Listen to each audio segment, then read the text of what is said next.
Dear student, আজকে তোমাদের বাংলা পরীক্ষা হয়ে গেল। আশা করি তোমাদের পরীক্ষা সকলেরই ভালো হয়েছে, কারণ রচনা এবং প্রতিবেদন রচনা সব কমন এসেছিল আমাদের সাজেশন থেকে। তো আজকে নিয়ে এসেছি, এইমাত্র তোমাদের সামনে নিয়ে আসলাম যে মাধ্যমিক ইংলিশ সাজেশন। ফুল সাজেশনটা অবশ্যই দেখে নাও এবং শেয়ার করে, এখান থেকে অবশ্যই তোমরা কোন পেয়ে যাবে। ঠিক আছে, চলো শুরু করি আজকের মেন ভিডিও। দেখো 2025 মাধ্যমিক লাস্ট মিনিট সাজেশন হিসাবে সবটাই দেখাচ্ছি, সিন এবং আনসিন এবং রাইটিং স্কিল কোন কোন আসবে এবং গ্রামার সহ সবগুলো পরপর দেখাচ্ছি। দেখো সিন এবছর আসতে পারে, মানে তোমাদের কালকে চলে আসবে, সেটা হচ্ছে দ্য ক্যাট।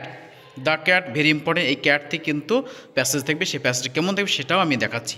দি ক্যাট এবং আওয়ারানা কাইট আসতে পারে, কিন্তু ক্যাটটি 90% ইম্পর্টেন্ট, মানে এবছর কমন। এবং পোয়েম থেকে একটি থাকবে, সেটা একটি রেখেছি, সেটা হচ্ছে পোয়েম থেকে দ্য স্নেল।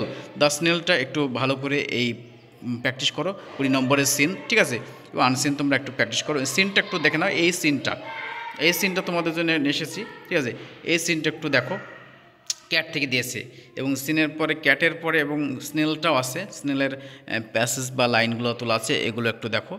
এবং আমি তোমাদের শেয়ার করব রাইটিং স্কিলগুলো এবং সমস্ত গ্রামারের পজিশনগুলো কেমন হয় প্রশ্ন, সেটাও শেয়ার করছি পরপর। ঠিক আছে, দেখো এটা গ্রামারটা এমন হবে, সেকশন বি থাকবে লেখা এবং গ্রামার এমন গ্রামার আসতে চলেছে এরকম ধরনের। ঠিক আছে, ফেজালগুলো ভেরি ইম্পর্টেন্ট, একটু দেখো, প্র্যাকটিস করো। এবং আমি চলে যাচ্ছি রাইটিং স্কিল। রাইটিং স্কিল 30 নম্বরে তোমাদের প্রথমে যেটা দেখাচ্ছি, এডিটোরিয়াল লেটার এবছরের জন্য ভেরি ইম্পর্টেন্ট। দেখো editorial letter about irregular clearance of garbage অথবা insanitary recondition locality pollution caused by use of polythene, এসবগুলো একটু দেখে নেবে। তারপর দেখো high price medicine, petrol, high essential commodities এবং excessive use of microphone, loud speaker দেখে যাবে। তারপর দেখো 4 নম্বর প্রশ্ন, reckless driving, increasing number of road accident এবং মিস ইউজ অফ ফোনস, এগুলো একটু দেখে যাবে। ঠিক আছে, এবার আমি চলে যাচ্ছি প্রসেসিং মাত্র কয়েকটি। দেখো make a mask or sanitiser তৈরি করা বা ওআরএস তৈরি করা, মাস্টার্ড ওয়েল বা formation of rain, publishing of school ম্যাগাজিনটি ভেরি ইম্পর্টেন্ট, চলে আসতে পারে এটা। ঠিক আছে, এবং তার সাথে দেখবে lemon, squash, salad, paper making এবং পেপার অমলেট, চাউমিন, এগুলো একটু প্র্যাকটিস করবে। এগুলো জাস্ট প্র্যাকটিস করবে, এগুলোর মধ্যে তোমরা কনফিউজ যেতে পারো। ঠিক আছে, এবং দেখো স্টোরি রাইটিং এবছরের জন্য ভেরি ইম্পর্টেন্ট। স্টোরি রাইটিংটা তোমরা প্র্যাকটিস করো, এই মাত্র কয়েকটি। দেখো disorder, the bee and dog, hare and tortoise, shepherd boy, এগুলো একটু প্র্যাকটিস করো।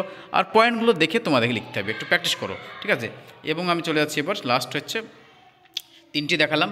এবার আমি দেখাচ্ছি যে কোশ্চেন কেমন হতে পারে, তোমাদের প্রশ্ন ভেরি ইম্পর্টেন্স। দেখো এটাই প্রথমে রাইটে স্টোরির পয়েন্টগুলো তোমরা দেখে লেখার চেষ্টা করবে। পয়েন্টগুলো দেখে লেখার চেষ্টা করলে সমস্ত স্টোরিটা তোমরা পেয়ে যাবে। ঠিক আছে, লিখে আসবে। তারপর রাইট লেটারটাও কিন্তু পয়েন্ট দিয়েছে, পয়েন্টগুলো দেখে লিখবে মিডিলটা। ঠিক আছে, এবং ফরম্যাট তো অবশ্যই জানো সবাই। তারপর 9 নম্বর কোশ্চেন দেখো, use following flow chart, write a paragraph, বলতে গেলে প্রসেস রাইটিং, মানে প্রসেস। প্রিপেয়ার মাস্টার্ড ওয়েল দিয়েছে, এই পয়েন্টসগুলো কিন্তু দেওয়া আছে, এই মাস্টার্ড ওয়েলের পয়েন্টসগুলো দেখো এবং তোমরা প্র্যাকটিস করো। এই মাত্র কয়েকটা, 3টি দিলাম রাইটিং, 3 ধরনের রাইটিং, আমি 3 ধরনের রাইটিংয়ের কমন দিলাম আমি। অবশ্যই এগুলো দেখে নাও, তোমাদের কাজে লাগবে, কালকে পরীক্ষায় তোমরা লিখে আসবে। ঠিক আছে, তো কমেন্ট করে জানাবে। এরপর নতুন সাজেশন আসবে, অন্যান্য সাজেশনগুলো অবশ্যই দেখতে থাকবে, আমাদের চ্যানেলে সমস্তগুলো পেয়ে যাবে। ঠিক আছে, এই ছিল আজকের ভিডিও, আবার নতুন ভিডিও নিয়ে আসবো। অবশ্যই তোমাদের আজকের পরীক্ষা কেমন হলো এই মানে আমাদের এই ভিডিওর কমেন্ট বক্সে কমেন্ট করে জানাতে পারো। ঠিক আছে, thank you for watching the video.